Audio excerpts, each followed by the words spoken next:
Yeah, I've shared my screen. Can one of you just write it in chat if you're able to see the screen? Yeah, cool. Great. Feel free to write things on the chat. I'll be reading the chat at all times. Right. Okay. So this is the agenda for today's session. It's a 2-hour session. I'll first introduce the concept of Excel automation. I'll show you some demo tools. Then I will introduce the Visual Basic Editor where we actually write the code, followed by how to record macros, how to edit them, how to run the recorded macros, certain programming related, some syntax related things we'll talk about in terms of how to write code, so subroutine, etc., code management, and a little bit deeper into it. Basically, we'll try to understand the concept of variables in programming, followed by how do you reference an Excel sheet and an Excel cell from the code. And last but not the least is the decision structures, wherein if a particular condition is satisfied, then you can make something happen, and also trying to loop it, so trying to run the same condition multiple times on multiple cells. That is where you can see an actual automation at scale. Yes, Sharvil, you will have the access to the recording. Okay, so I will first start. I'll show you guys some tools to make you understand what all can be done uh, with the help of macros. So there is a tool which can automatically send out emails that I have created. Um, so what you want to write in the email body and the subject, I have tried to configure in this input sheet. So subject, the email body, and also with a variable of person name. Plus you can attach any file here, so that file can go as an attachment. And I want to CC to this email. So these are some inputs that I have put in this sheet, and this is the sheet from where I can send emails. So are you sure? Yes. So you can see that 3 emails have got created in Outlook, and I have configured my email ID in Outlook. And without Outlook, you cannot send emails through macros. If you have a Gmail ID, you can configure the Gmail ID in Outlook and then use this functionality to send out automated emails. You can see one email, Avnish, one email, Chandni, and one email sent to Karan, right? And the reason why the emails, did not get sent and they were displayed is because in inputs I have this setting of display or send. Had I selected send, it would have directly sent the email. So this is similar to mail merge, but you can obviously use a slightly more complex logic in terms of what you want to write, in terms of what file you want to send, and so on. I will show you a slightly more advanced version of something like this. Uh, so so we used to use an Excel based tool to send out pay slips to our team members, and the way this was created was, there is a template which basically is the actual pay slip, and there was a detailed payroll sheet which I've put some dummy data here, but there are like all the columns that you need to need to put in the pay slip, and there is an index sheet for somebody to operate. So if you have to first of all create salary slips, what it will do is it will clone the template sheet, and it will create 2 new sheets, one for each employee, and then it will fill out all the values. I'll show you how this works. See, there are only 4 sheets now. I'll click on this. Salary slips have been created successfully. See, this is for the first employee, this is for the second employee, right? So the first step in this is basically to clone the template sheet and create certain specific sheets. And the next step is to send them out. Again, I'll select display so that I can show you the email. Send. Yes.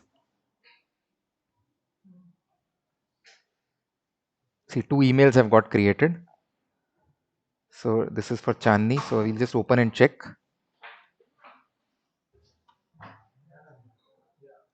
Here you go.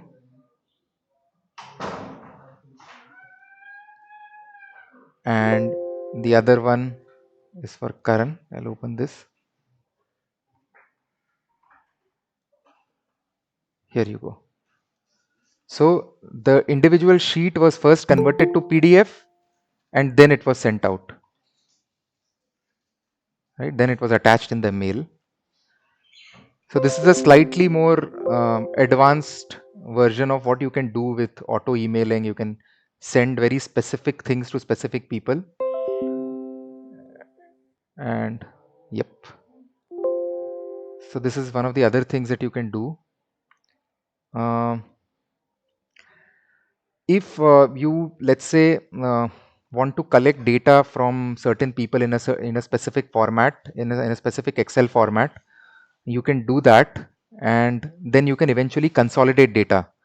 So what I have done is I have created, just for the purposes of demonstration, I have created some files with the same format, exactly same format, right, with some personal details, email ID, etc. And there are 3 files, right? This is one.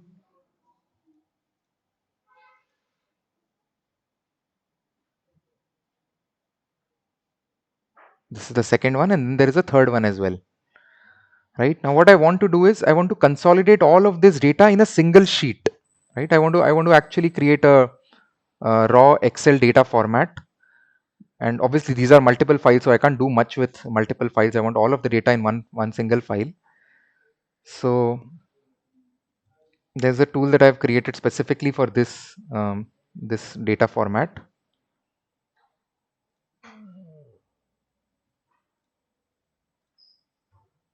You can see the same fields are here in the form of columns,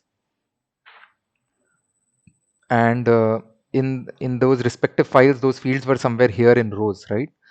So if I want to pull data, all I do is click on pull data, and I have created this feature where I can select any folder which has all those files. So I've put all the files in this folder. I click on OK. Now it will open each file, it will copy the data, and then it will close the file. Here is all the data consolidated in a single sheet. So if you have to create multiple sheets from a single sheet, that's possible. If you have to create one single consolidated data sheet from multiple files or multiple sheets, that is possible. Sending out emails is possible. So this is, I've just scratched the surface. I mean, there's a lot that can be done. uh, I'll just try to show you a bunch of more things, maybe, something as complex as creating a tool to analyze companies. Yeah, thanks, Mansi. I had created this, I think about 10 years back, probably. So basically, this is a tool where I want to create this template for every company, right? And there is raw data of companies, which is PNL and balance sheet of each company in the same format, downloaded from a database. And the files are named as PNL hyphen the name of the company, BS hyphen mail of the name of the company. So if I have to create this template for all the companies, all I do is I just click on one button, which is make dashboard. So it will clone the template sheet. It will create as many as 10 sheets. And for each one of the sheets, it will put the appropriate data. So let me show you.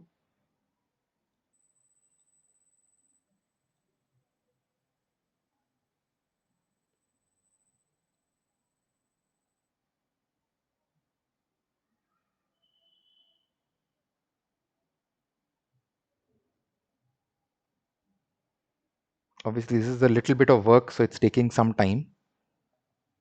Yep. See, this is each company.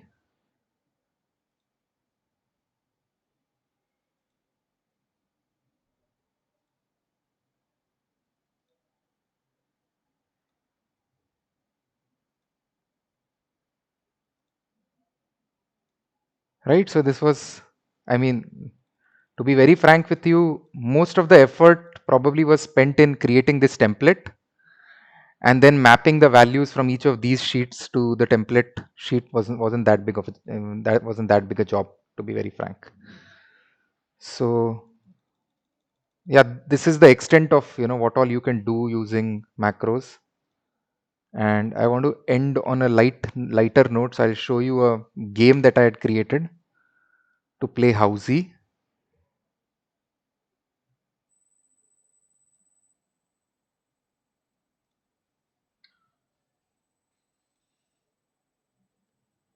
The next number is 7 and 373. That's it. So you can call out numbers, and it is actually using the random The next function. number is 7 and 575. So it starts picking up random numbers from between 1 and 90, and I exclude the numbers that are getting called out. That's the simple logic behind it. But to obviously make it fun, you can't use a formula each time, right? So you need to sort of use the formula inside a code so that you can make it look fancier. Yep, some of it is really good stuff, to be very frank. And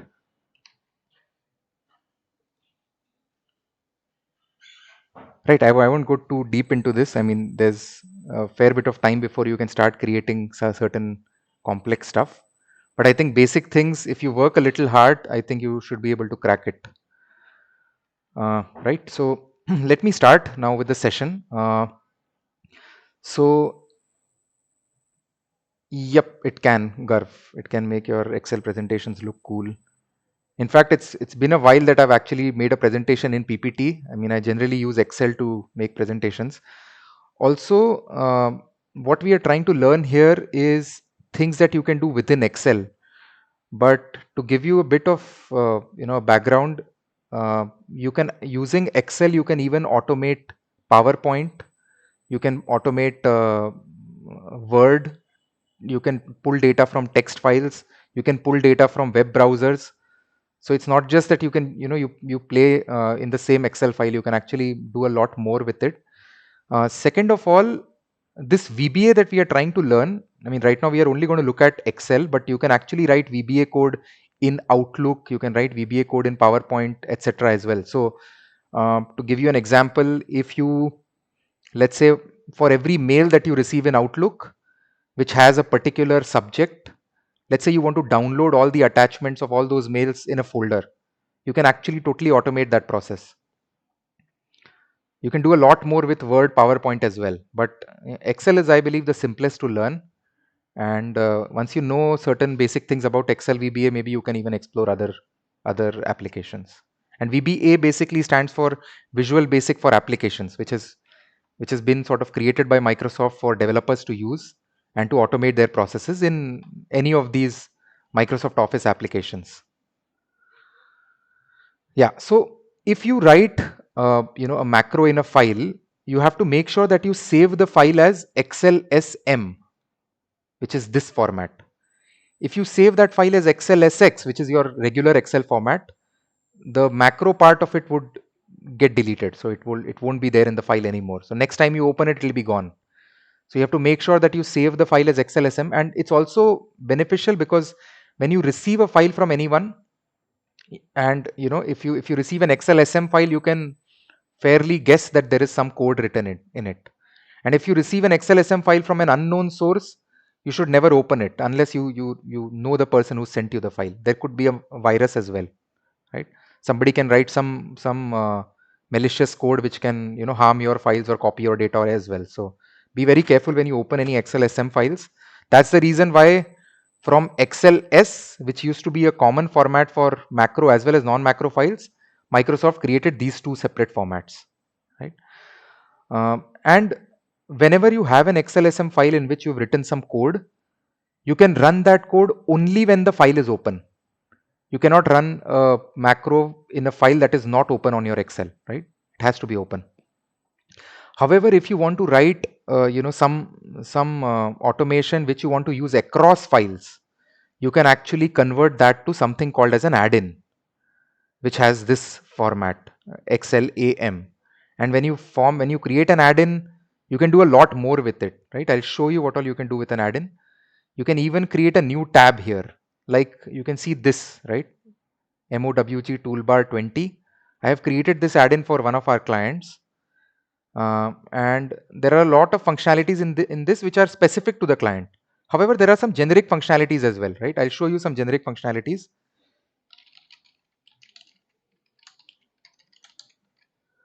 If I want to convert all of this to uppercase, to capitals, basically I'll have to write this formula, and this is how you'd normally do this, right?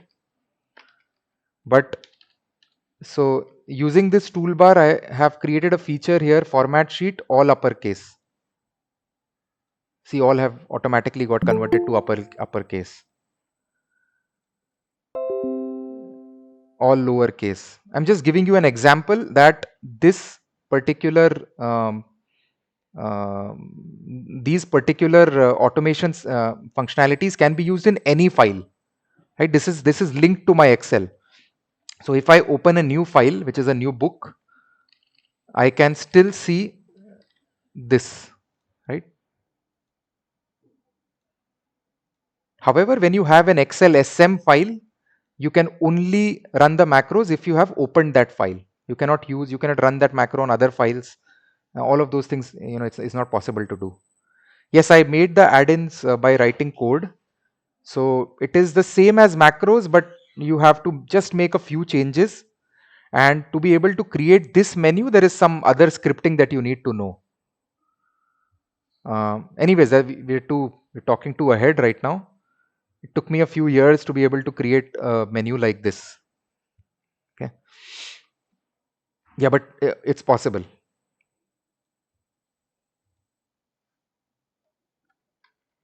Okay. Now, where do you write the code? So I'm sure most of you will not have this option of developer in the ribbon.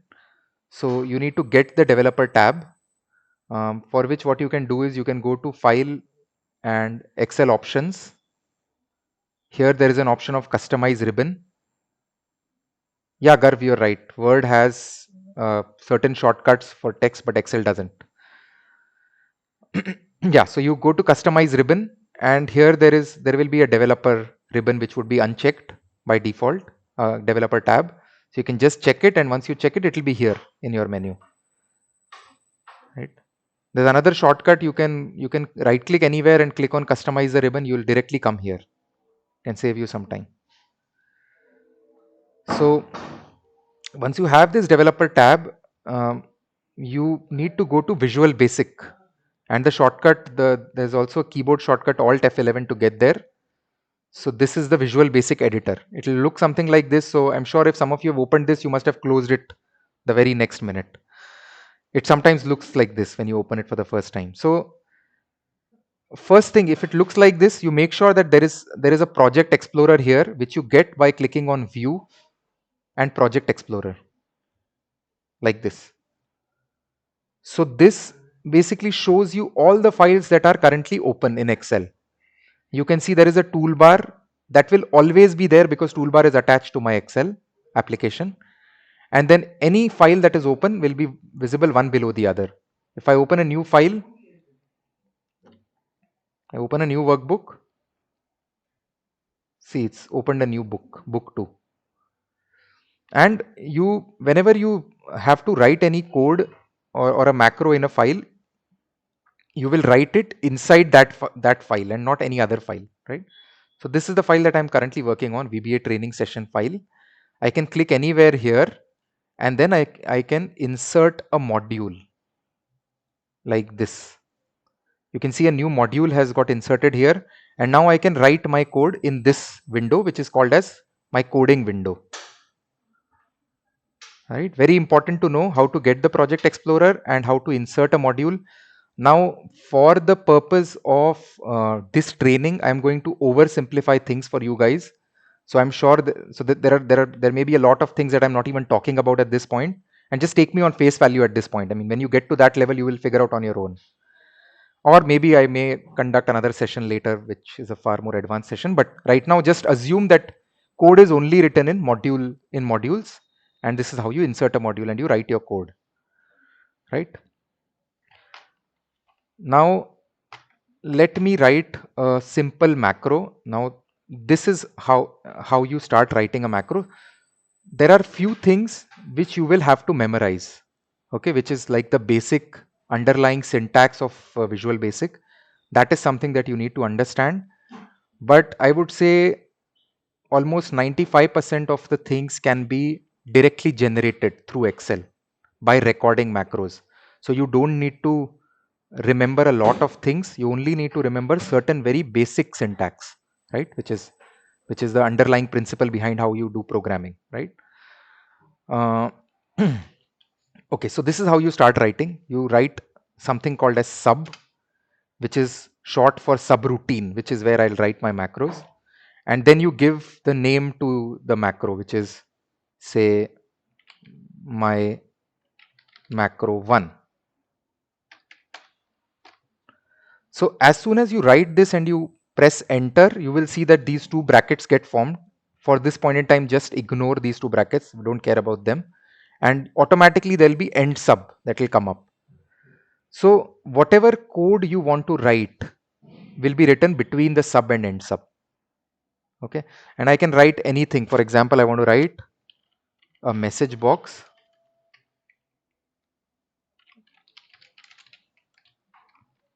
This is what everybody teaches you on the first day.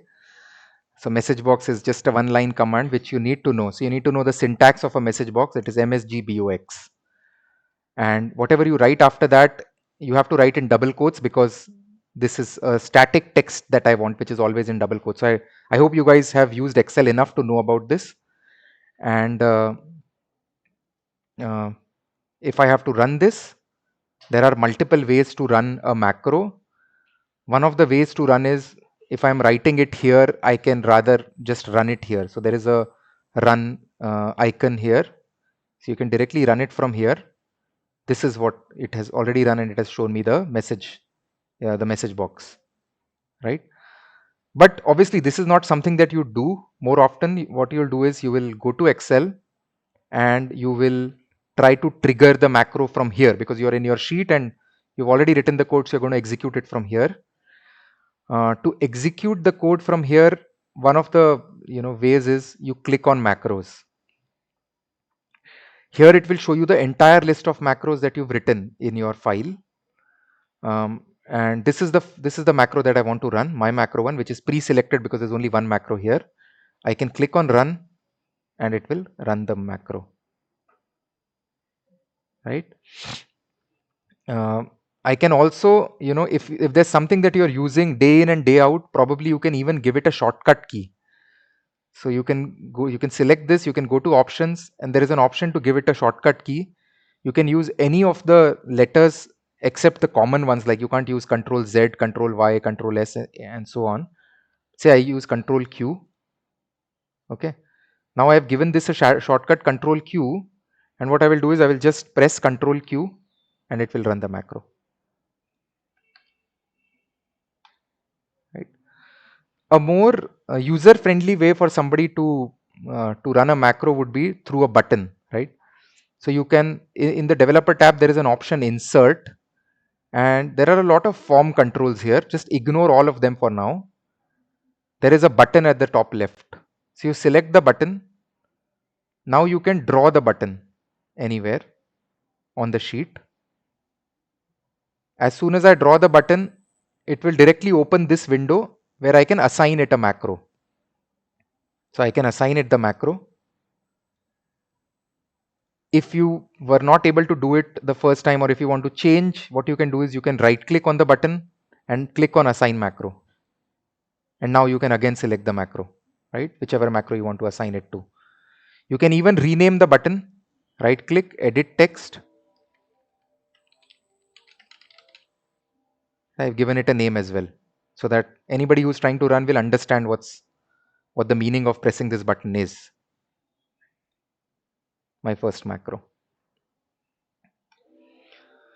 So these are various ways to run a macro. If you've run macros in files shared by other people, you must have seen some people also use shapes. Some people use buttons like these, like you can insert any object and you can assign it a macro. I've written something here. Yeah. Right click.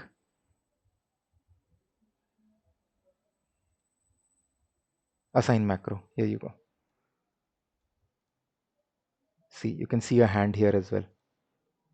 So you can do any of these things and finally you can trigger the macro from your spreadsheet, right? Um, Let me go back to Visual Basic Editor. So you will see a save icon here. Uh, Now that doesn't mean that anytime you write a code, you have to you have to like press save, otherwise changes would be lost. No, this save and the Excel save, they are the same, right? Your macro is not going to get saved in any other file, but it will be a part of the same file. So if you save this, then the whole file would get saved. Or if you don't want to save here, you can just, once you write this, you can close, you can come here and you can use the Control S which you normally use,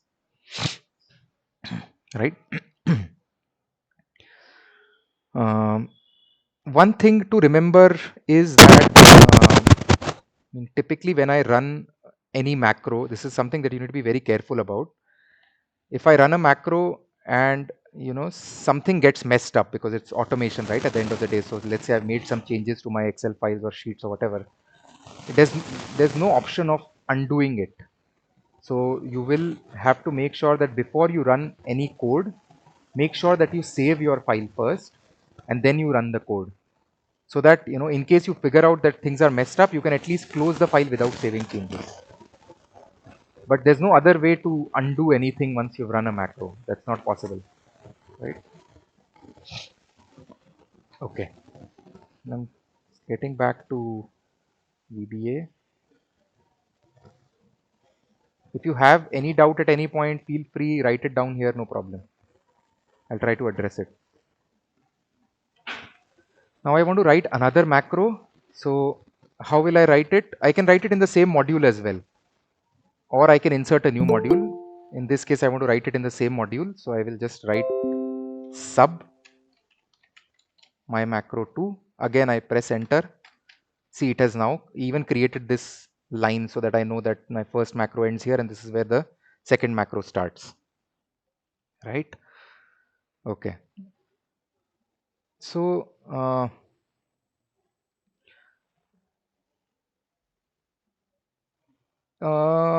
yes, so to answer Ankita's question, so Moji toolbar is a toolbar that I have created. So there is a fair bit of code that I've written which is here, right? In fact, I've even password protected it because it's it's for my client. So this is all the code that has been written for Moji toolbar, right? Don't even get into this. It's almost 2-3 years of work. It was first created as a very small toolbar and then we kept modifying it. You can see there are a lot of forms as well, right? It's a fair bit of work that has been done for this, but as of now, just ignore it. I mean, consider that it's not there. You don't need to really get too overwhelmed right now. I mean, you start small and then you grow. Simple. Okay. So let's say I'm writing a bit of code, right? And I want somebody else who looks at my code later, right? If I share this file with somebody and somebody else takes over and then they want to make more changes, your code should be readable by the other person. You never write code that only you can understand. I mean, you try to make sure that others understand as well. And trust me, I mean, if you write something and you look at it after a couple of years, even you should be able to understand what you've written, right? So you follow certain standards at all times. One of the things which you always should follow is you should comment uh, something that a section of the code has to be commented. For example, if I've written this line, right, and I want somebody who reads my code should know what this is, so I can write a comment which I start with an apostrophe and then I can write anything in simple English or any other language, right? So I can write this code is to show a message box, right? So I started with an apostrophe and I wrote whatever I wanted to write, you can see it has automatically become green. So if I have a long bit of code and I have written comments everywhere, I can actually even directly visually recognize that this is a comment because it is green in color. And it's a good habit to do this. So sometimes if I've written something very different, I normally what I try to do is I try to comment the block of code that this part of the code is to do X things or Y things, whatever, right? It's a good habit to do this.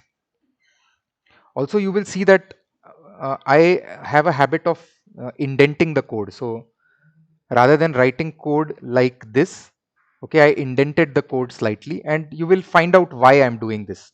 It's readable. It's better to read code like this, and you'll figure out as we progress in this session. Okay. Anyways, so right. So let us try to understand the next concept of variables. Okay, before variables, let me show you a recorded macro. Sorry. Okay, here we are. Now I want to record some macro that does some activity, right? So record macro. Again, it is in developer tab. There is this option of record macro. So you can click on it. It will show you this screen. By default, it will give a name to the recorded macro. You can change it if you want. Okay. Now, whatever action I perform on the spreadsheet or in fact on the workbook will get recorded totally, right? Let me do something here. Let me write something.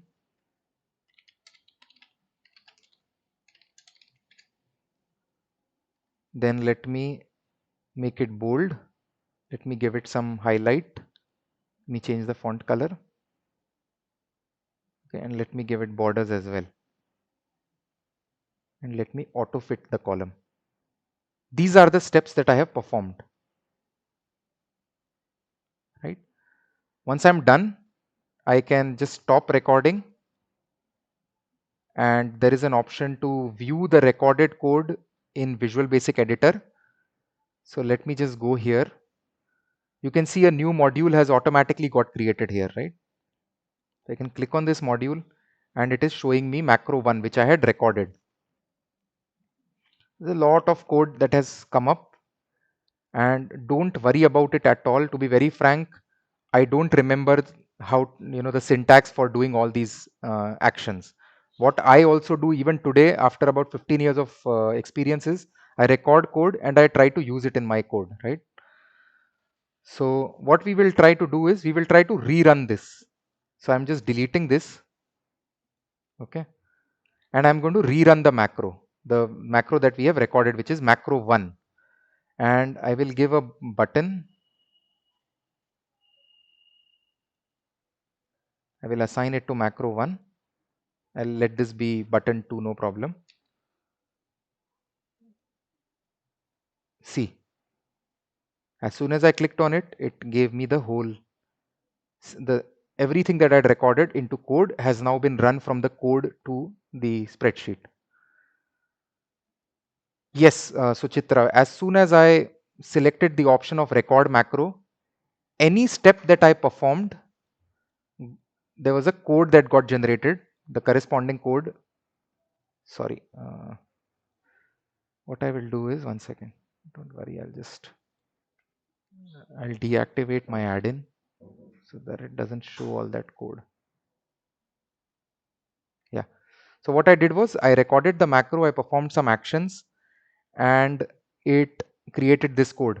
So Mansi, to answer your question, yes, this code will only work on C4 because it was recorded in such a way that it gave a very hard-coded code that only works on C4.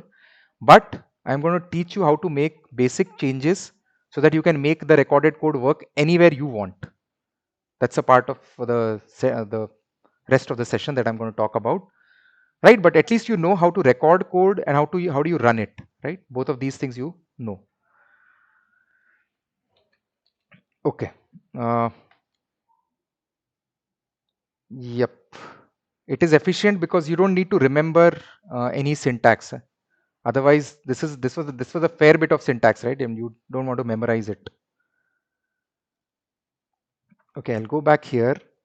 Now we will get to the point where you know how to edit a part of the code, recorded code. We'll get there. But before that, I want you guys to understand the concept of variables, because as we move to the point of decision structures and Excel objects, it is important to know variables as well. I'm sure you must have, I mean, all of you must have studied math at some point. So you understand the concept of variables and constants, right? And variable is something which is very commonly used and talked about in programming, whether that is any language for that matter.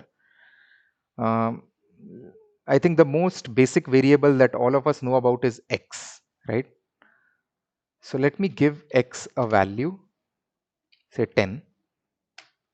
Let me give y a value, say 5, right? And let me say z equals x multiplied by y. These are a very standard set of mathematical statements that I've written here, right? But I want to know whether this actually works, whether z will actually get the value 50 or not, right? So what I will do is I will write a message box z. Okay. Note that none of these variables are mentioned in double quotes, because this is only for strings or static data. For variables, you don't accompany the variables with any double quotes or anything, right? You can write it in the simple way like this. And I want to run this and check, but is there a way to run this line by line? And this is how any given code, whether that is written in any programming language, whether that is VBA or anything else, it runs from top to bottom, and it runs from line to line. And there is a shortcut to run line by line. It is F8. So what I will do is I will click anywhere between sub and end sub, and I will press F8, function 8. See, it is now on the first line. I'm pressing function 8 again. It is on the second line, which is x equal to 10. Third line, y equal to 5. Fourth line, z equal to x into y, right? It has run these 4 lines now. I can even check the values here. See, if I hover my cursor on it, it'll show me x equal to 10, y equals 5, and even z has got the value 50. If I once again press F8, it will show the message box as 50. Right? That means it was run line by line, and now it is on the last line end sub. So F8 and it's done. So this entire piece of code has now been run with these variables and mathematical operations, and finally getting the value out in a message box. This entire thing was run. Right? Now, I mean, we've learned x, y, etc. as variables, but you can use any other value as well. For example, I can use my name, Karan equal to 15, right? Or variable can even have other types of values. For example, say a is a variable, it can have a static value as well, like this.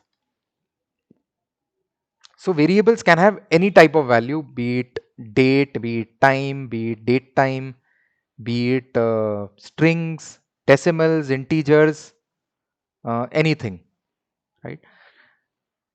If anybody out of you guys is a programmer, you must be wondering that we've not initialized the variables. Normally in any other programming language, before you can use any variable, the first thing you have to do is you have to initialize the variable and assign it a data type. So for example, in this case, what I would do is I would write dim, which is the syntax for initializing a variable, a as string, right? Or I can write dim x as integer, like this. So any programmer would be sort of writing these statements, but the good thing about Excel is about Excel and VBA is you don't need to, this is not compulsory to initialize variables. So you can totally do away with this. You can start writing your code. Now I have reached a level where I always initialize, because my code is normally it runs into hundreds or thousands of lines, and I want to make sure there are no errors in it. But typically, if you write something like x equal to 10, it will automatically take the integer value of 10. You don't need to tell it, it learns on its own. Can column values like A1 into B1 be multiplied? Yes, Pradyuman, yes, it can be done. I am just getting there. Okay. Is this case sensitive? That's a very good question. So it is not case sensitive. Whether I write like this or I write like this, it doesn't matter, right? And if I write, Karan equal to 15 and then I write ABC equal to Karan, see, it will finally only take one type of case. So see, if I make this capital, it will make both everywhere capital like that. So it is not case sensitive. You can write anything and then it will automatically adapt to what you've written, right? Okay.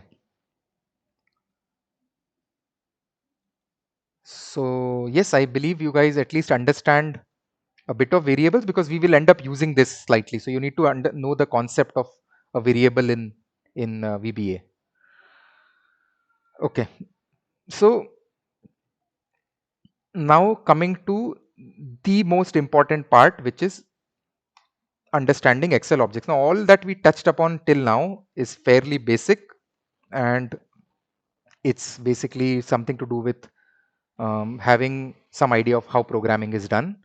Now we will get to a point where this is uh, it is not a function of programming, to be very frank. It is more of a function of understanding something.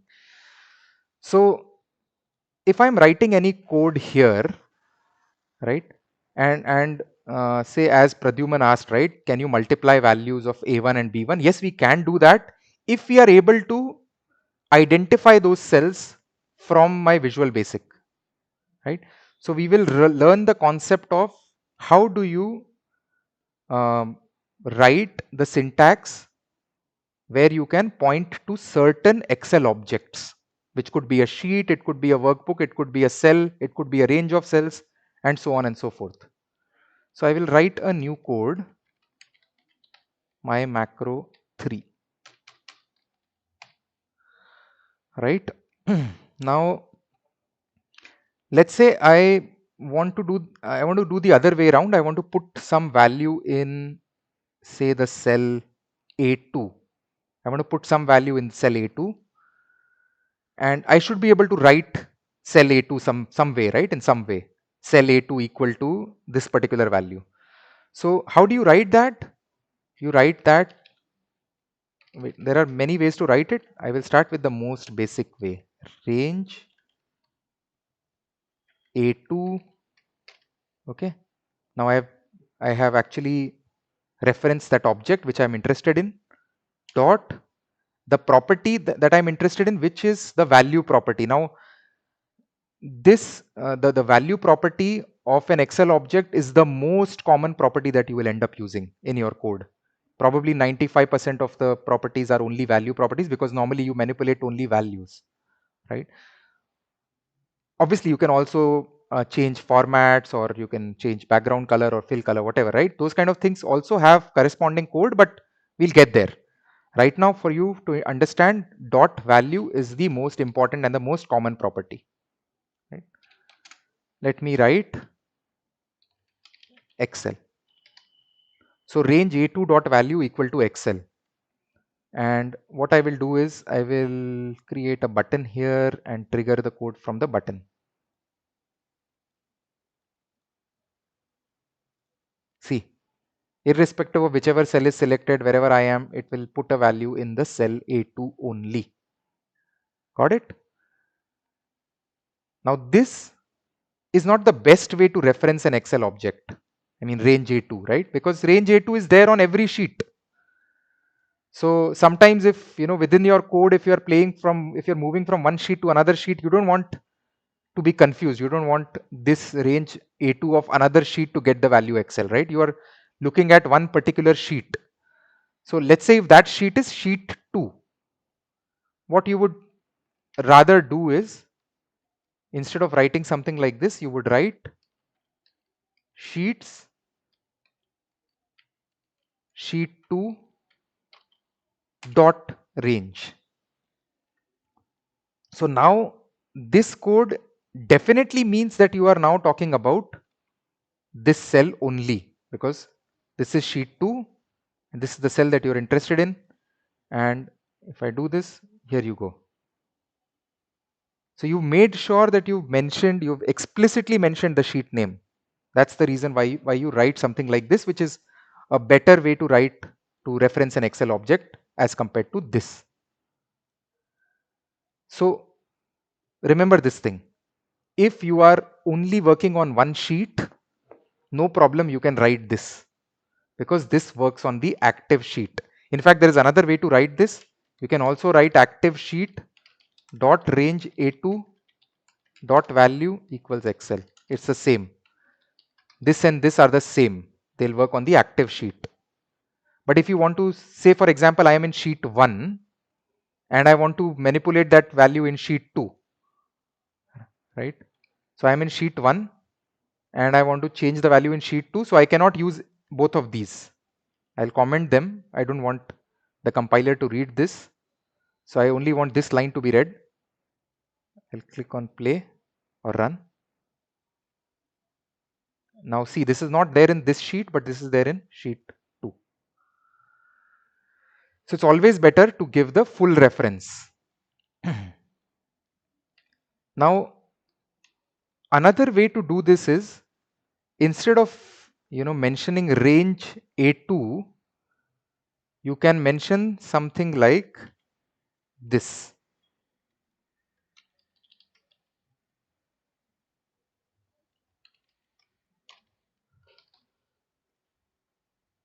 So cells in bracket, row number, comma, column number. Now this, all of this syntax that I'm talking about, this is extremely important. If you know this, you can do a lot already. So please pay attention, and also you will get the recording so you can look at it later as well. So yeah, I was saying, instead of writing something like A2, I can write something like 2 comma 1. And why is this better than range?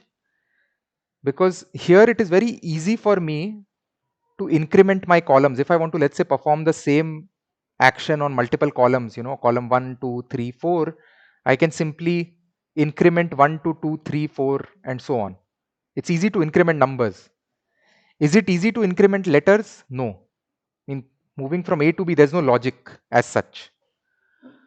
So I normally use this to reference a sheet and a cell.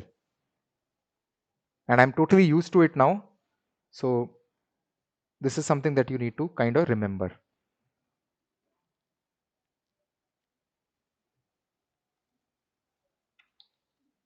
Now, I at the beginning of the session, I showed you a tool where I was trying to consolidate data from multiple Excel files into one Excel file and in one sheet, right? In that case, what I did was I opened the workbook, which is the other file, that was the files that were there in that folder. And by writing my code, I mean, I had to make sure that I was referencing that particular workbook as well, right? I didn't want to confuse, sheet 1, sheet 2, it can be in any file.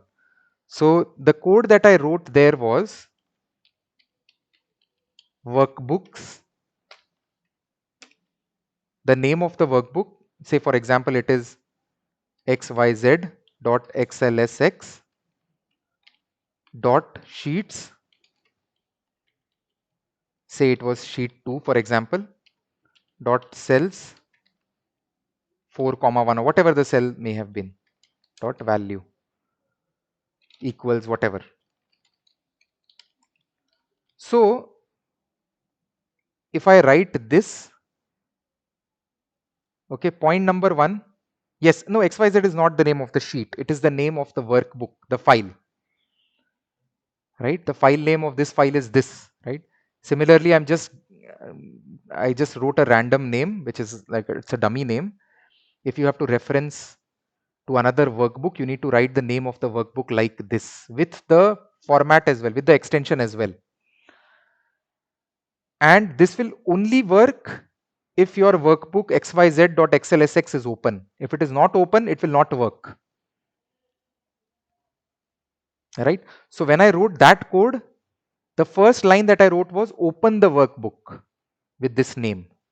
And then I wrote something like this, because once the workbook is open, now I can perform some of these actions on the workbook. Otherwise, it will give me an error.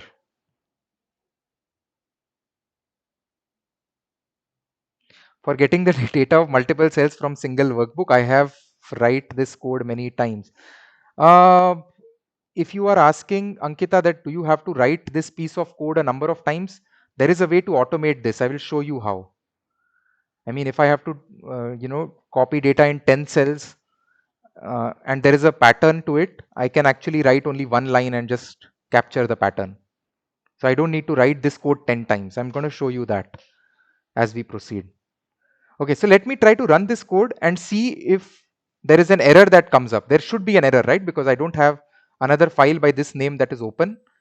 So let me try to run this, and it has given me an error, a runtime error 9 subscript out of range. If I know what the error is, I can end it here. If I don't, normally obviously I won't know which line has the error. So I will click on debug. It will point out that line which has the error. So now I can try to see, is there a file by this name? See, it is even showing me subscript out of range. That means this file doesn't exist. It's not open in Excel. That's the reason why there was an error. And in such cases, normally what I do is I either fix it or I want this line to be ignored. So I will just write an apostrophe and it will stop reading this line. It has moved to the next line automatically. And then now I can run it and complete it. Or I can stop it at any point. I can reset the code and then make my changes and then again run it. This is how you normally debug any issues. So normally if you are to open a workbook, normally what you do is workbooks.open and then you give the entire path: C drive, Karan, desktop, xyz.xlsx. So now this line will first open this file. It will look at this particular path. It will find the file. It will open it first, and then this line will work. Provided this file actually exists at this location. So this is how you um, reference a workbook, a sheet, and a cell. And the hierarchy is very simple. You start from a workbook, you move to a sheet, and then you move to a cell. Yes, you can copy paste the desktop link. For example, if this is my link, say this is my link, and copy it, and go here, and I can paste it. And I can actually select a particular file which I want to open. Say for example, this is my file.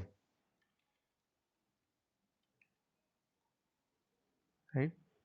And then I can, okay, whatever, I can do anything on this. I don't want to, I just want to, let's say I want to open this workbook. I will run this code. See, it has done something and I can check. See, this file is open now. I'll close it again. I will run that again from here. Say I will assign it my macro 3. It has opened the file.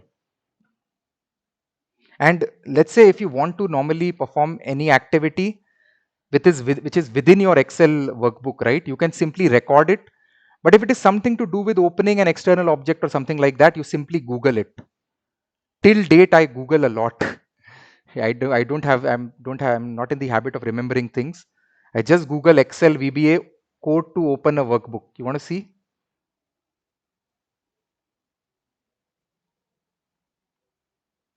Where is that?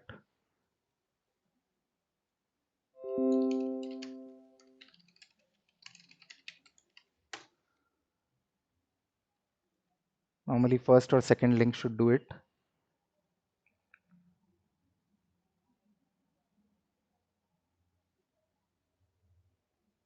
See, this will also work. File name equal to something like this. Let's see another link. See. I don't remember all of this. I just copy it from anywhere and that's it. But normally if you want to do something inside your workbook, I mean best ways you can generate the code yourself. Why to even copy it from anywhere? For example, if I want to add a new sheet, I can simply add a new sheet by clicking here and I can record the code. Right? Let me try that. Record macro 2. Okay. New sheet. Stop recording.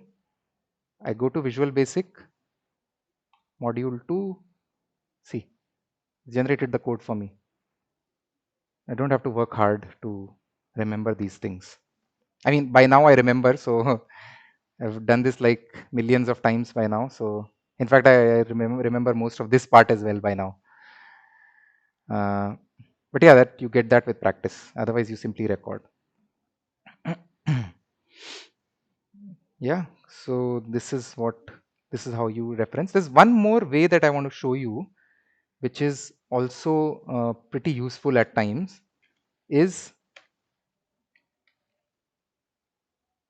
instead of writing the sheet name, you can even write the sheet number, which is the index of the sheet. So this is sheet number 1, this is sheet number 2, sheet number 3, sheet number 4, right?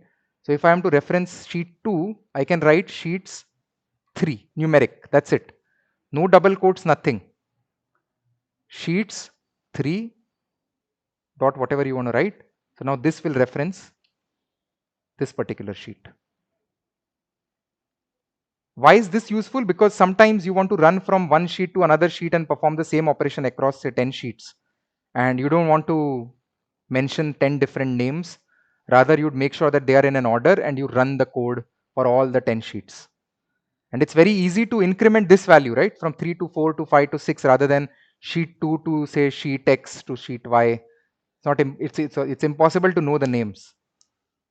So that's what you end up using at times. But this is something that I use most commonly.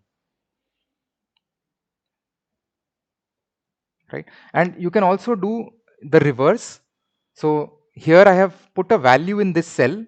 If I want to copy the value of one cell, what I do is say I create a variable X, and what I do is I assign X the value which is there in this cell.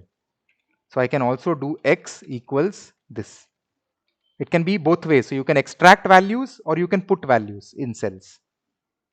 Let me comment all of this and say we do this and we do message box X, right? We just play out a message so that we know whatever is there in this cell comes out in a message box.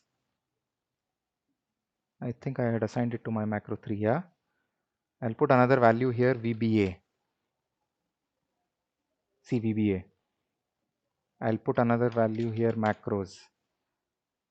Macros. So now we are running the other way. We are copying the values from certain cells and using it somewhere else, or maybe putting it in another sheet or some other cells or whatever. So these are the various ways to reference to an Excel object. This is extremely important, so spend a minute on this. Anyways, I'm going to share this with you, and maybe I'll also share a cheat sheet with you which has a lot of these things nicely written somewhere. But yes, you should be aware of this. So simple way is range dot value or active sheet dot range dot value, which is the same. If you don't mention the sheet name, it refers to the active sheet. Otherwise, you reference it to a sheet. You properly define the sheet name, then dot range A2, or this is the way to do it normally. If you want to reference a particular workbook, you first make sure that the workbook is open. If it's not open, you open it, and then you reference to a workbook like this. You just add the workbook name before sheets.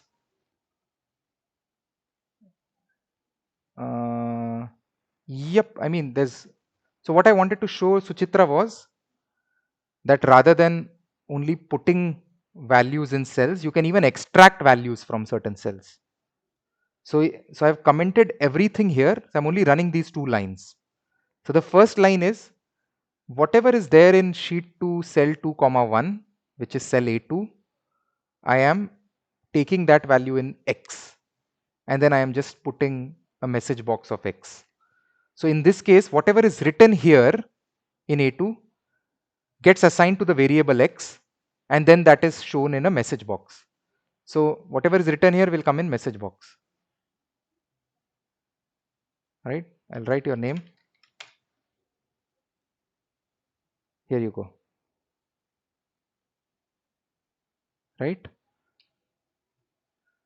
So that's what this does. Right? It's very important to know this. This will be used everywhere eventually.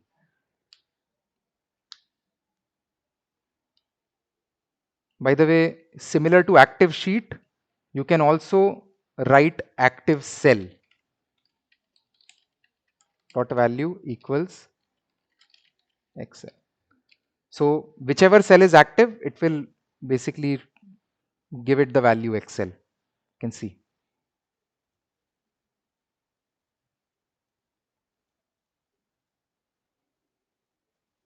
Right? So all of these variations, make sure you know them very well, and try to memorize these things. I mean, there's no point referring to the cheat sheet later of certain basic things. Okay. Now I would want to write the next macro in another sheet, in another module, sorry. So I will insert a new module. Just like that, I don't want to overcrowd my module, so I'll insert a new one.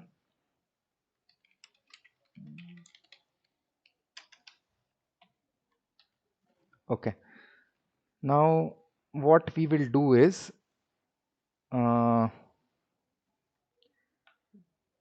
as per the agenda, I think we've done this part, right? All 7 points. Now we are at decision structures.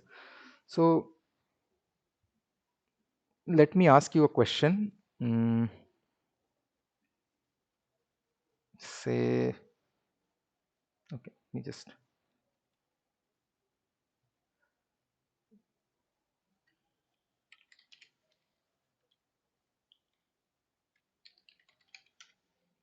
Right, there are some marks here for example.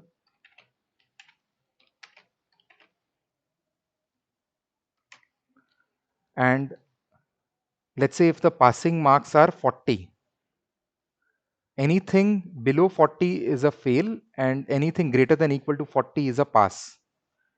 And if we want pass or fail next to the scores, normally what would you do here?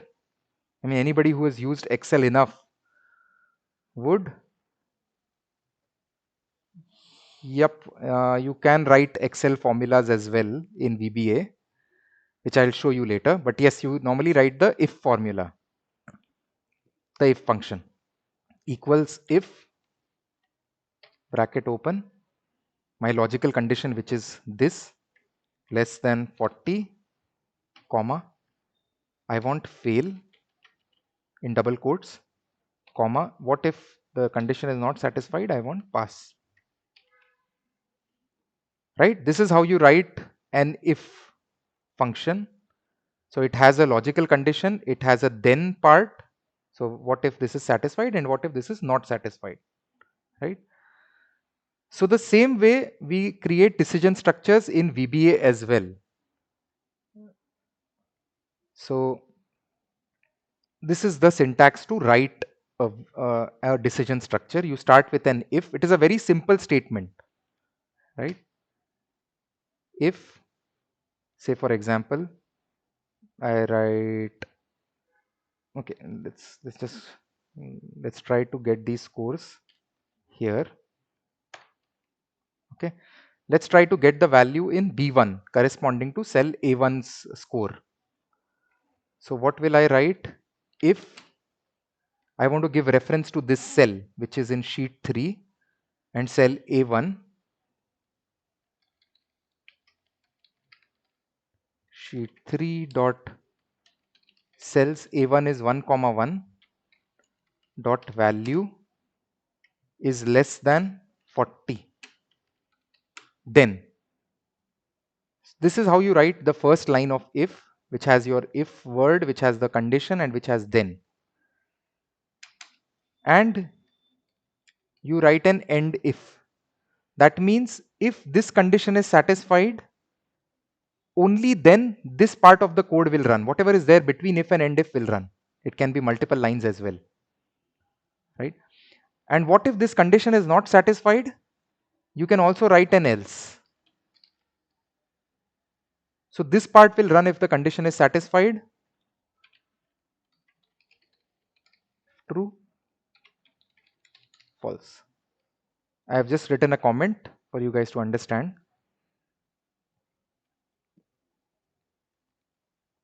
So by the way, if this, so I want the corresponding value in cell B1. What am I going to write here? Can you write in comments? Shrikant, I'll get back to you on your query.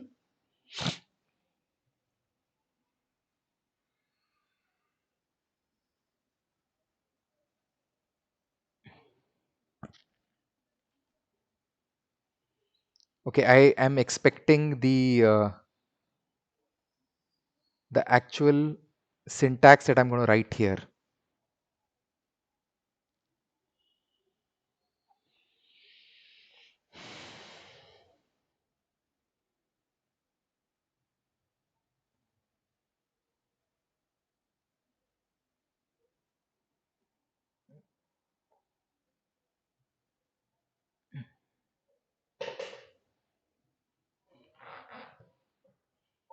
Okay, I still haven't got the fully correct answer, so I'm waiting.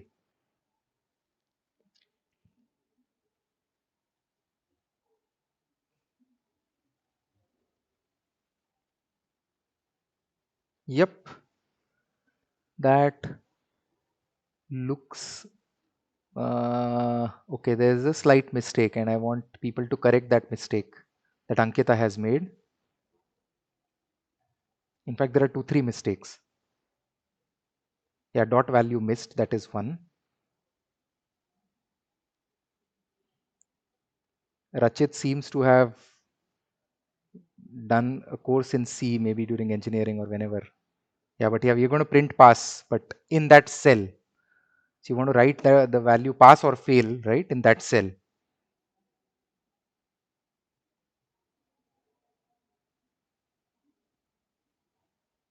Okay, so yeah, Ankita, I think you're right. There's 1 comma 2. I think you've been corrected as well. So sheet 3. Make sure that everything is in double quotes inside the sheets bracket. Dot cells 1 comma 2, because first row and second column. Don't confuse the rows and columns, right? First row, in the second column you want the value. Dot value equals. Now is it going to be pass or fail?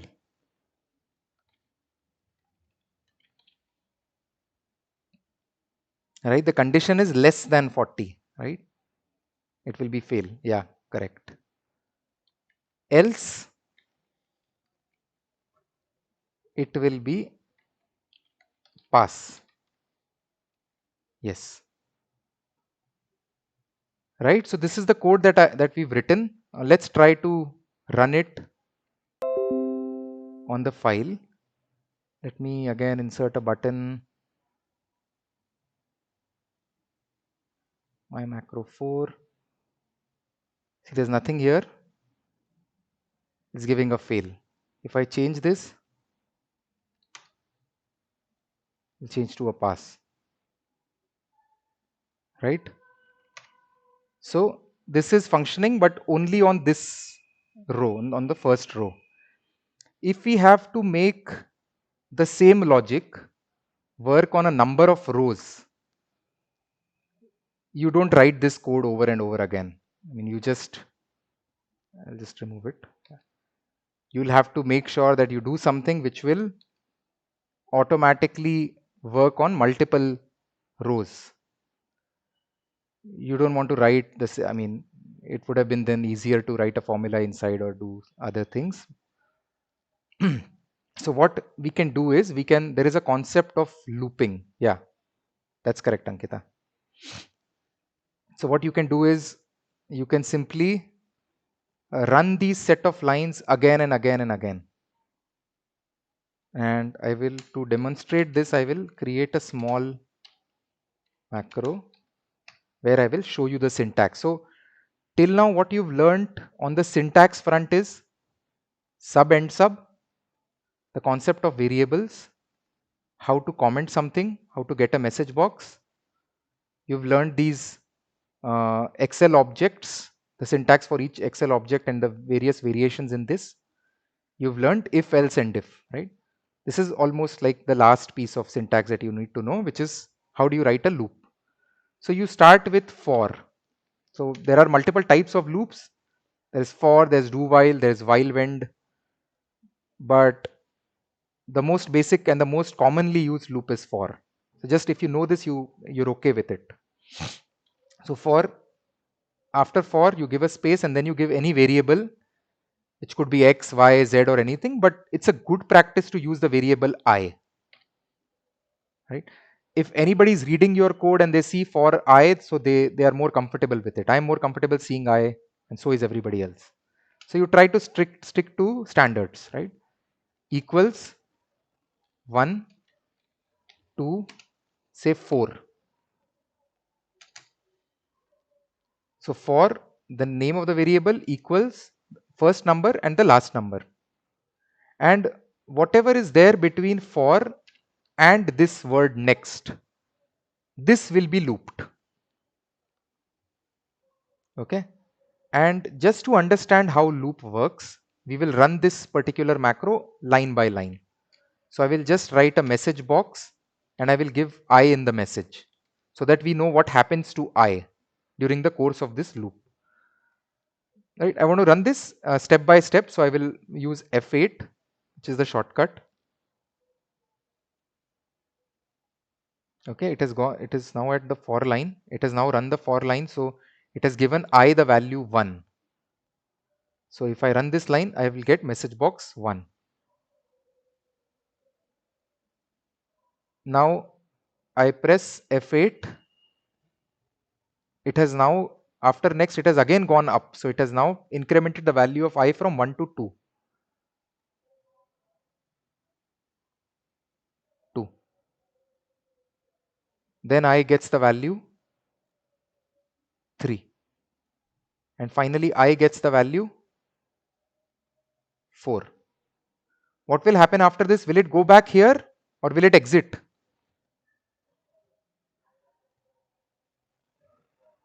Right? It has to exit because it's clearly written that I will only have values from 1 to 4. So I'll press F8 again, it has exited the loop. This is how normally the code that runs from top to bottom, you can make it loop any number of times you want it looped. And by default, it will increment 1 at a time. So it will increment from 1 to 2 to 3 to 4. What if we write I minus 1 to n? Yeah, but what is I? And what is n? So let's not jump the gun, but yes, you can. I mean, my next loop could be inside this, I can reference I can write I minus 1, I can write anything. Yeah, actually, Mansi, this is the same thing that we are trying to do. Just hang on a bit. Right? This is a very basic demonstration of how a loop works. So now, if I want this to be run 5 times, what will I do? I will put this inside the for and next statements. So I will write for I equals 1 to 5. And I will write next at the end.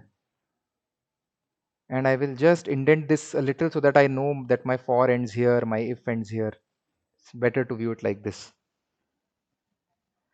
Now these 5 lines that are written between the for and next are going to be run 5 times. So my question to you is, will it give me the pass and fail for all of these 5 rows? Will this code give me that?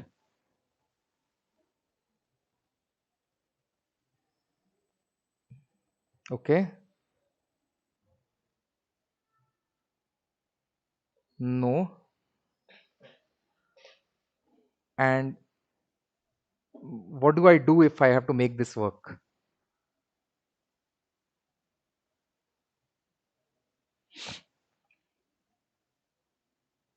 Link I to cell, row number as I. Yep. See, if I have one here, which is hard coded, right? My row number, it, it will, this will run 5 times, but all 5 times it will only check the value in the first row. If I have to make it check the value in the first row, then the second row, then the third row, then the fourth and the fifth, I have to make sure that I actually use this I inside this, right? So if I write I here, now will this work?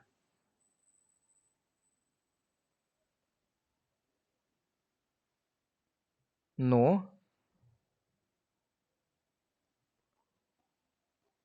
Why not?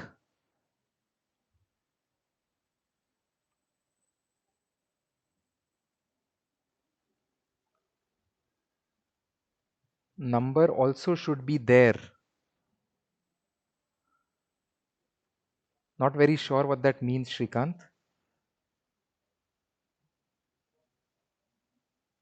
What's the mistake in this code now?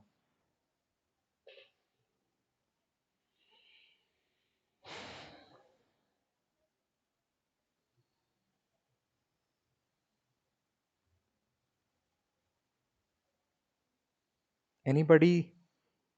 Or does this look okay? Either tell me yes or a no. Can it work or will it not work?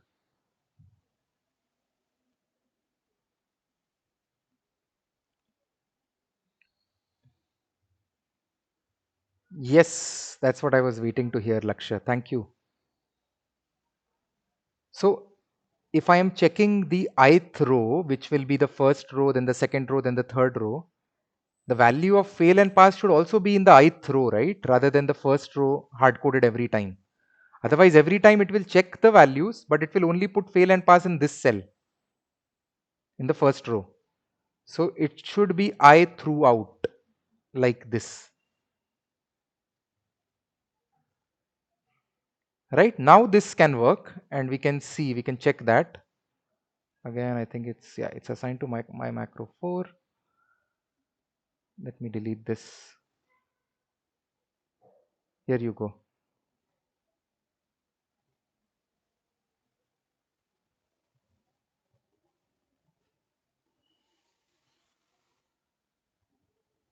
Right? That's how you make something uh, work on a set of rows or a set of cells. If you understand the concept of looping, all this is pretty simple, rest of it. Manipulating values in Excel cells and writing simple decision structures is fairly easy. And to be able to understand the looping is a bit challenging. So which I think you should work on. What if I had more values?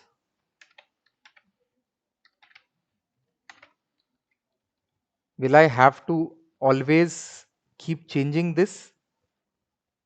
Or should there be a good way to do it? There should be, right?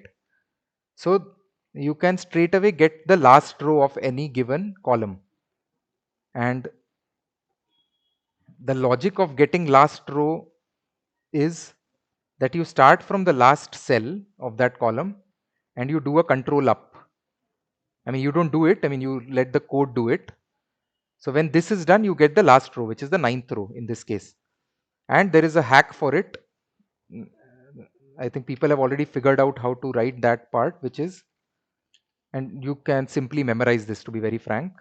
Last row equals my sheet name dot cells. Okay, I start from the last row of Excel, which is rows dot count. The first column is what I was interested in. This is my first column. Dot end excel up dot row. You will end up writing this line in probably every macro that you write in life. So it's better if you eventually end up memorizing this. I don't know, I think I have muscle memory that don't forget this anymore.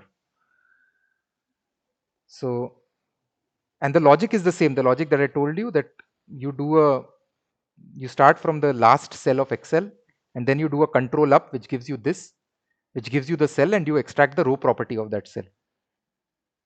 That's how you get the last row. And then you don't need to hard code this to 5. You can just use last row as the variable.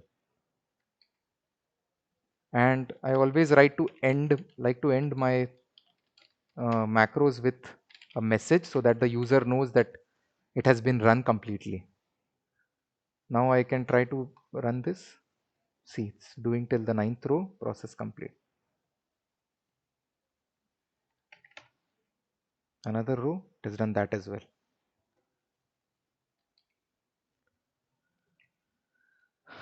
Right, so we've learned decision structures, we've learned looping, how to reference the last row of a given column.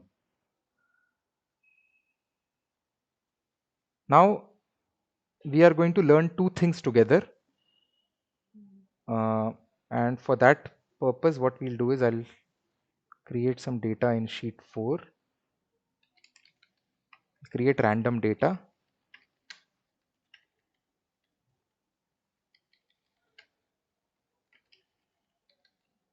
paste special values. Now what I want to do is I want to check all of these values, and if whichever value is less than 40, that cell I want to highlight as red, and whichever cell is greater than equal to 40 I want to highlight as green. Okay, one second, let me answer this question. If I want to use the looping in different sheet, do I need to change the code always? Ankita, basically, if you have to use the same loop in another sheet, we can do it. Okay. If you remember, I had told you about changing this from sheet name to sheet number. We can use that concept, but let's not get there yet. I'm going to cover it in maybe 10-15 minutes.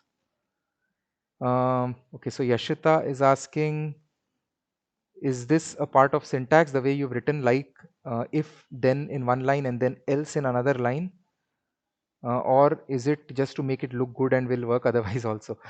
No, it is a part of the syntax. You have to write, I mean, you just take it on face value as of now. There are other ways to do it, but this is how you write. I mean, for now, just take this as on face value. You write if and then in the same line, and then you write else in another line, and then you write end if. If you don't write this else part and this part, it's totally fine. It will only check the condition, and if the condition is satisfied, it will go here. Otherwise, it won't go here at all. Right?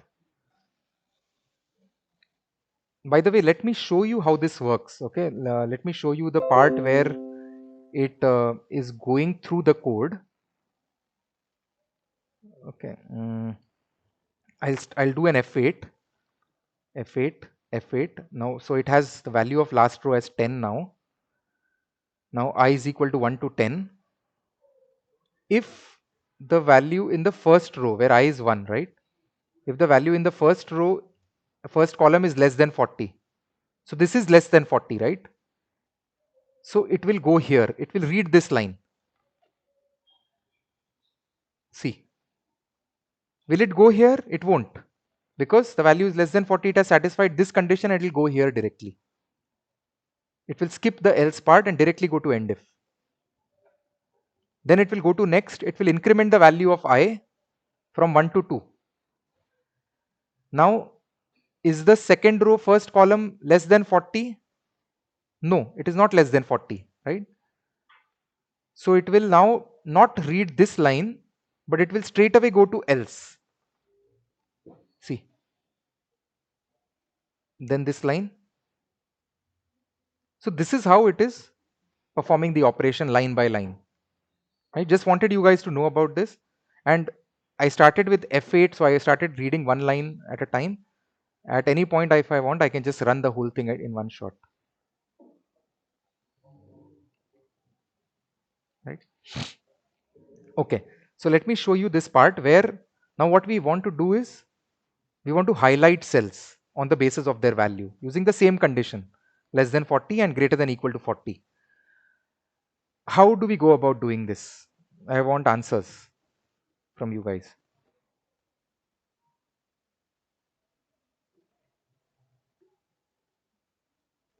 Do write in comments.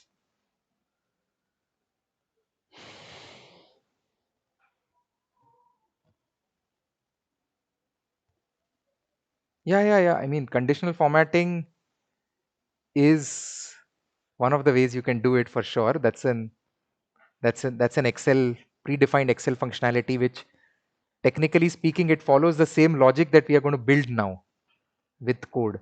So Laksha, the question is, I want to run the condition of less than 40 greater than equal to 40 on all these cells, and whichever cells are less than 40, I want to highlight them as red. Okay, like this. And whichever are greater than 40, greater than equal to 40, I want to highlight them as green. That's what we want to do. How will we go about doing this?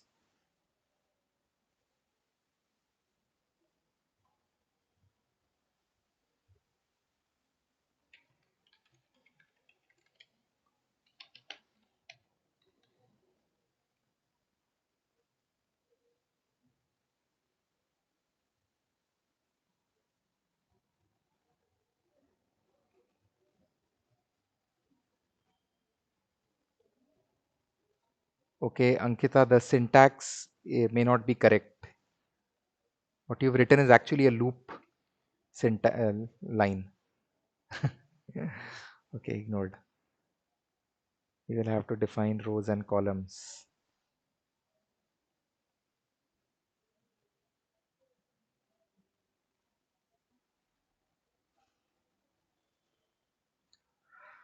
In terms of a comma b. Okay, let me just try to show you something first.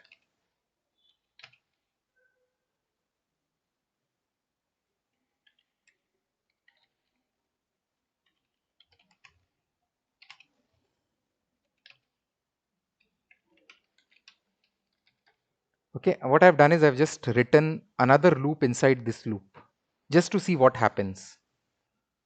Okay, and what I do is I get the output in a message box, I and a hyphen and j. This is what I want as an output in the message box. Let me run this and check what actually happens. Okay, I'll go line by line, F8, F8, F8. What value does I have? 1. What value does j have? 1. Right? This is the first time both loops are running.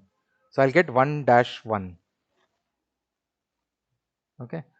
Now it will not go past this line. It will first increment the j loop. Right? Now j is 2. Has the value of I changed? No. I is still 1. It has not gone to this next yet. Okay, let me actually F8 1 dash 2. So I is 1, j is 2. I'll run it once again. Now j has the value 3. 1 dash 3. Now will it exit this loop or will it continue the j loop? Exit. Yes, it will not continue because it has done taking values from 1 to 3. So it has now gone to this next. So it will now increment the value of I from 1 to 2. Now what value will j have? Now this loop is initializing all over again. So it will now again give the value of 1 to j. So now it will be I has the value 2, j has the value 1. Then I has the value 2, j has the value 2. Then 2 dash 3. Then again it will exit, it will go to I, it will repeat the same process over and over again. So it basically ends up running this part. Yes, it is like a matrix. It runs this part 5 times 3, that is 15 times, with different values between I and j. That's what it does, right? So if we are to perform that process,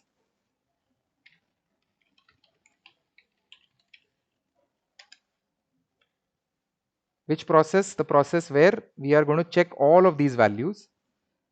This is what we have already written, right? We are going from top to bottom, from I equal to 1 to last row.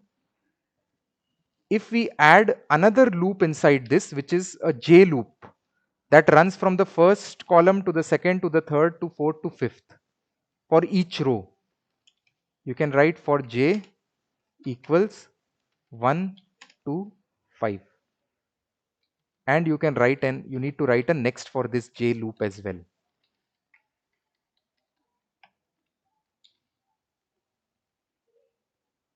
So for every value of I, that is for every row, it will now check between j1 to 5.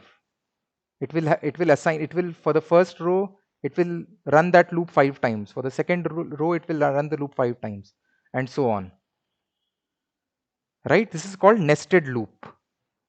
It's just an extended logic. I mean, there's no syntax element in it. It's the same as the way you write the first loop is the same way you write the second loop as well. And in this case, obviously what you want to do is, you don't want to mark as fail or pass, but you want to give a color. For giving a particular color, say red or green, what do we do?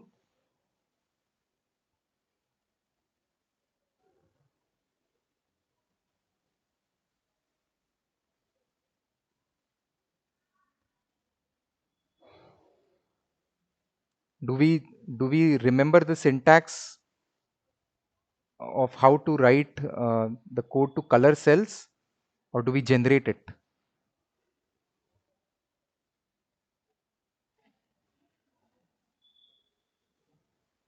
Yeah. Why is there a question mark? Obviously we generate it. We don't remember anything, right? What we do is we record the macro. Yes, yes, yes, you're right.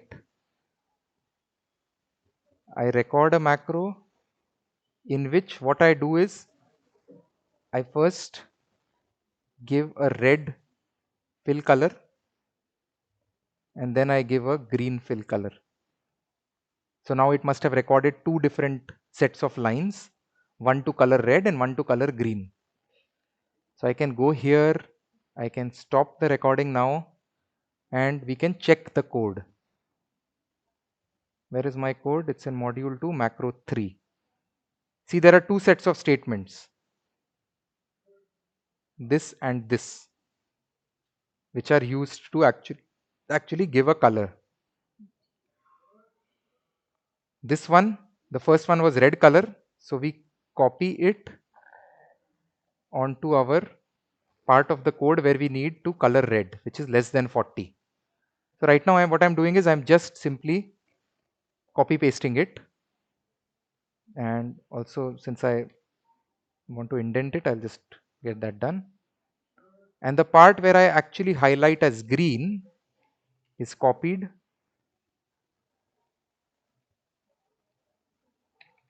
here.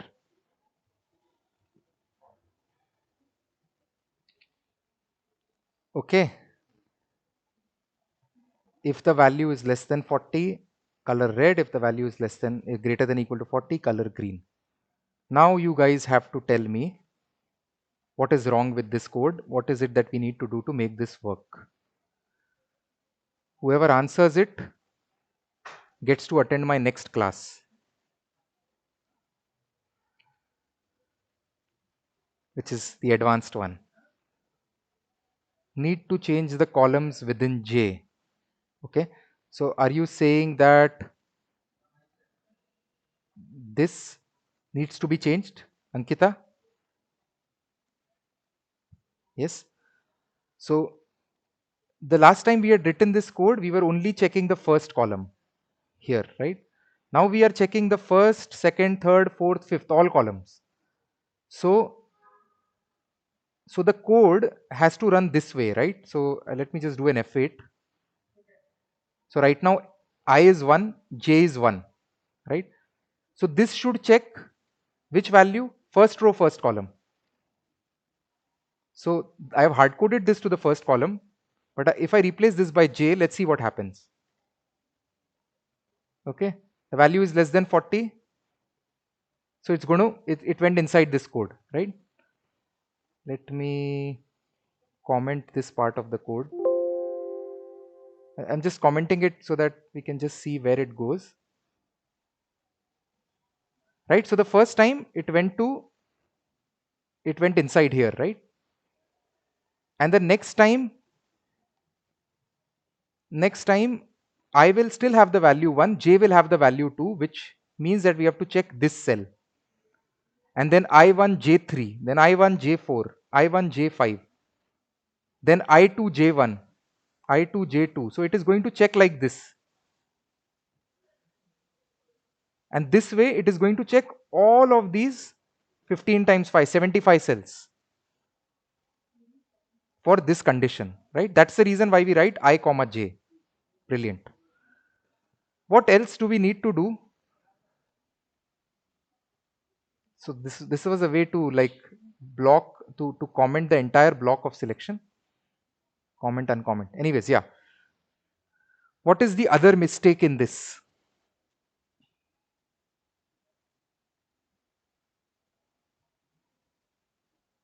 Or will this work?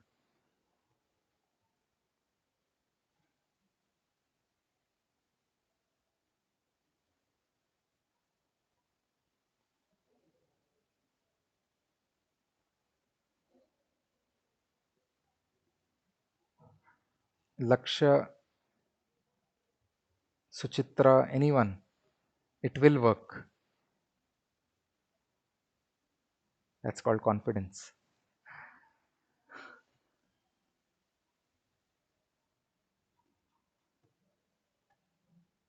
Seems okay. Oh, that's a relatively neutral stand. Okay. I think one of you had pointed out. Yeah, that's fairly alarming, I would say, Lakshya. So I think when we were when we recorded the first macro, somebody pointed out, is it going to work on the selected cell? So it was only working on C4. And I told you that later in the session we will try to make it dynamic so that it works on any range of cells that we want it to work on. Right. Now, whenever you record a macro, it will give you something like this with selection. There will be too many words like selection. See this one. Selection, selection, selection, selection. That means it is performing that action on the cell that is already selected. So that means every time you copy any bit of the recorded code, it will only work on the selected cell. So if I have this cell as selected, it will keep coloring this cell only, red or green or whatever. If I have to make it work on the specific cell that we are actually checking the value for, that cell is nothing but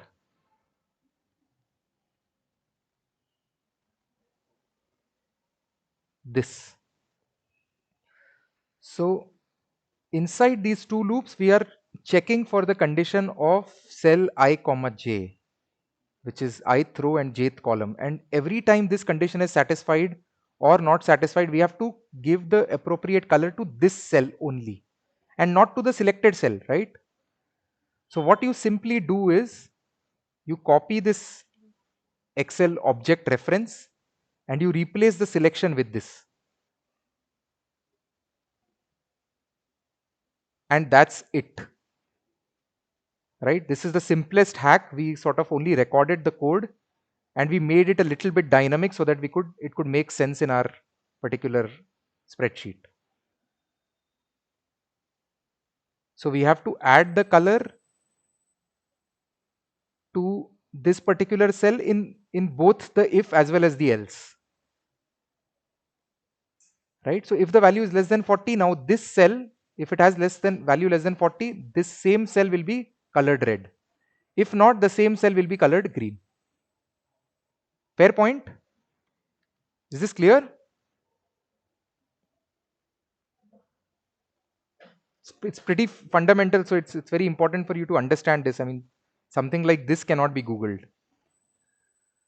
Okay, so what we will do is we will try to run the code here.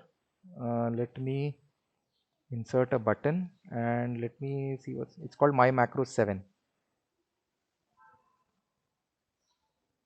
My macro 7. Okay. Okay, 1 second. Is it we are in sheet 4? Oh, this is still sheet 3, right? So had we run it, it would have done some changes in this sheet. You want to check? Let's see. See, nothing has happened here, while sheet 3 is totally messed up. So try to make sure that you save your file so that if you mess up something, you at least have your data intact. So I'll go to sheet this code and make this from sheet 3 to sheet 4 everywhere.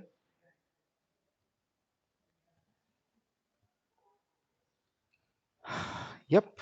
So I think it's done. We can just run it and check. Here you go.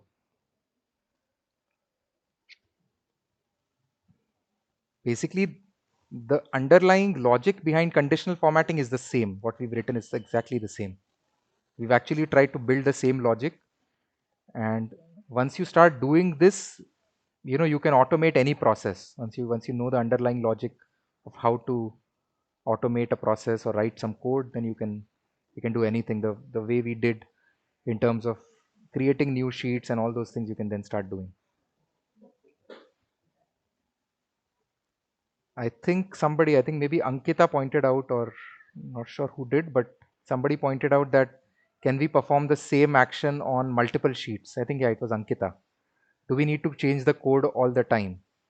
So, a very relevant question. And what we'll do is, let me again change this. We call this sheet 5. Let me change some values as well.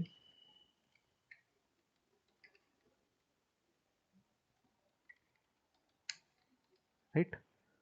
And if I want to perform the same operation that we did on this sheet and this sheet, right, on both of these sheets, what can be done? Any ideas? How can we change it? Yep, Lakshya, you're on the right track.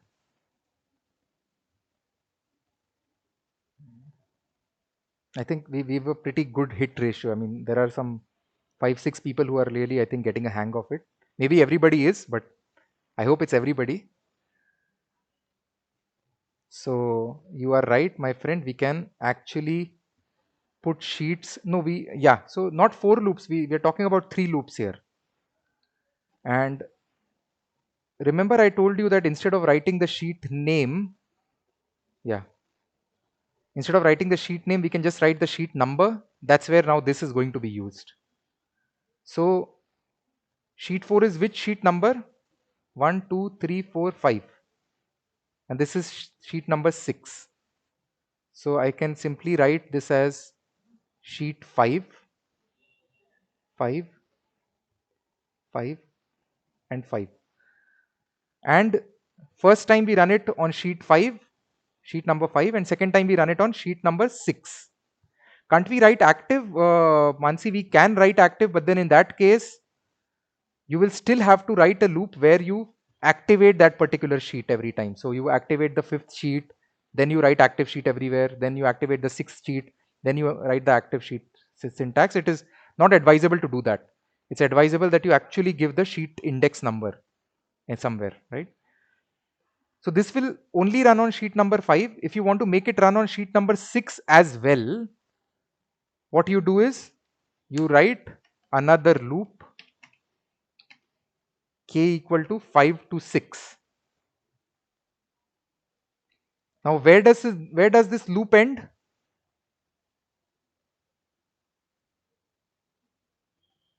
Where should I end the K loop?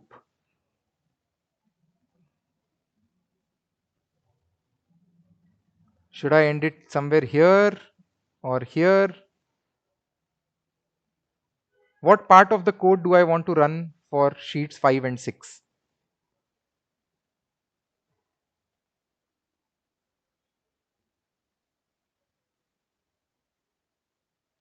After end if. Are you sure? After the message box or before the message box? See, this is the code that I want to run on both my sheets.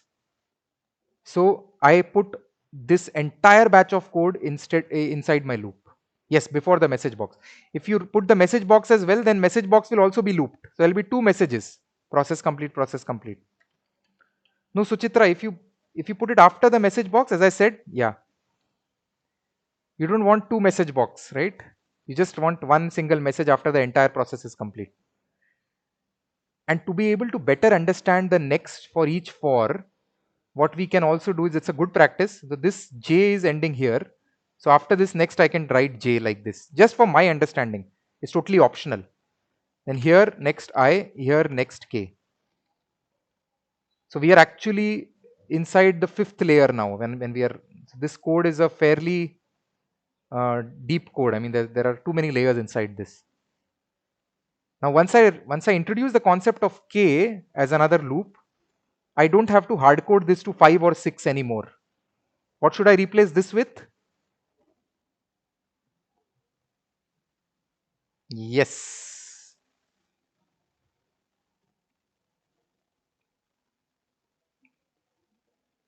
This is how you run the same code on multiple sheets. It could be 10 sheets as well, right? And we want to check that. Let's do that. I'll remove the button from sheet 5, and this I will link to the current macro, which is my macro 8. My macro 8. Yes. See, sheet 4, sheet 5, both the sheets. Sheet 4 is done. Sheet 5 is done as well.